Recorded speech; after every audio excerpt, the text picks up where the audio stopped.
I'm here on a back road of western Montana, the Mission Mountains, Mission Mountain Wilderness. My background here, 10,000-foot peaks.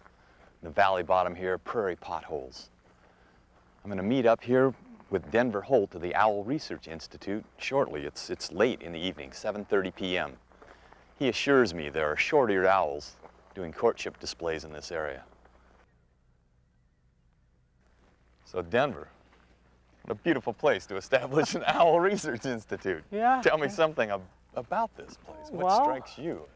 I mean, the mountains. I mean, just look. Kidding. You can't go wrong. It's a great office. It's massive, yet it's open, and each day it's very, very different, both in the scenery and in the things that you see running around out here, wildlife-wise. And you can see here now, when the glacier came down, it moved down through the valley south here and kind of stopped, and you'll see the edge of the moraine, and then it drops off into the outwashed plain. And all these mountaintops you see here, these Matterhorns, were carved out by glaciers both from the valley here and glaciers which came out of the mountains. And then as it receded, it left all these prairie potholes, or these kettle holes of water, very similar to the Great Plains. And it just moved back. This whole thing runs about 900 miles, the terminus being right about here, and the valley running, or they call it the Rocky Mountain Trench, running about 900 miles to the Northwest Territories, I think. And if you look around with all this grass, if you know anything about small mammals, you know that it provides a lot of food for voles. Voles are what makes this whole system up here for the owls that hopefully we're going to see this evening, and for the hawks that come down and spend the winters here, and the few species that breed here. So what can we expect to see tonight? Short-eared owls, I hope. Short-eared owls. Actually, I hope courtship activity is what we're looking for.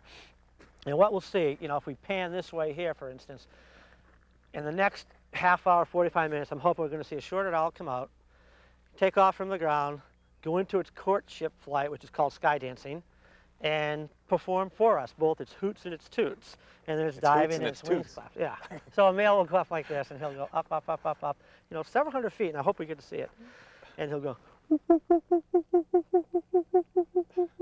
He'll dive. Yeah. And when he dives, he brings the wings under the trunk of the body, goes, comes back up, comes down, dives, goes back up, and it's some cue, and I don't know what it is. He'll dive, and he'll start rocking back and forth like this, making these twists and turns and coming down. And it's all going on for a female somewhere in the grass or somewhere perched, doing this little call, going. And so when they terminate it, what happens is they get in the grass, and that's where copulation takes place, and the nest is generally in that area. That's what I hope you can see. Well, that's great. I don't even need to see the owls. That was great. Okay, Denver. There's one flying just across the field. Look at his facial disc. See how it's really standing up? He appears to me to be foraging. Let's see what happens.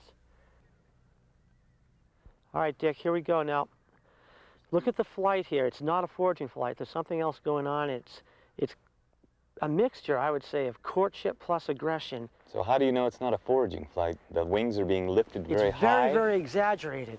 And the courtship flight tends to be very, very exaggerated, with the wings raised very high above the horizontal. Did you see?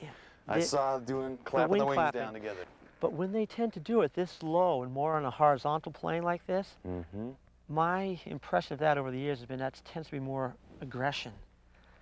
They come rather than display to a female. Rather than display, because when they're displaying, they get very, very high, several hundred feet off the ground.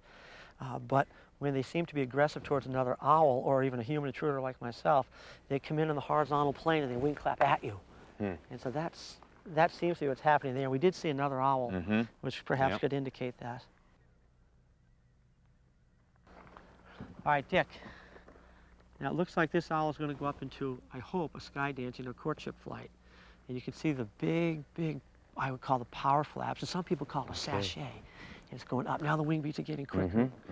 It's going to rise. And what we want to do is, in any time now, we want to start being quiet and listening for its hoot. And it'll give a series of and then it will do a wing clap, hoot, wing clap, hoot, wing clap. But once it gets to its desired height, so we really need to just watch and wait.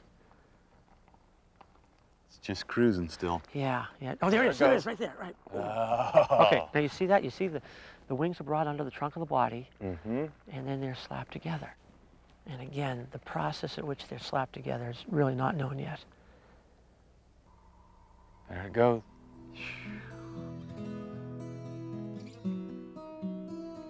Nice. I couldn't hear it. Yeah, it's kind of far in the distance. But at the same time, we want to be looking all around us. There may be others just around us. And so, but we're at the beginning of the evening now, so I think we have a good opportunity to see 3 or 4 birds get up.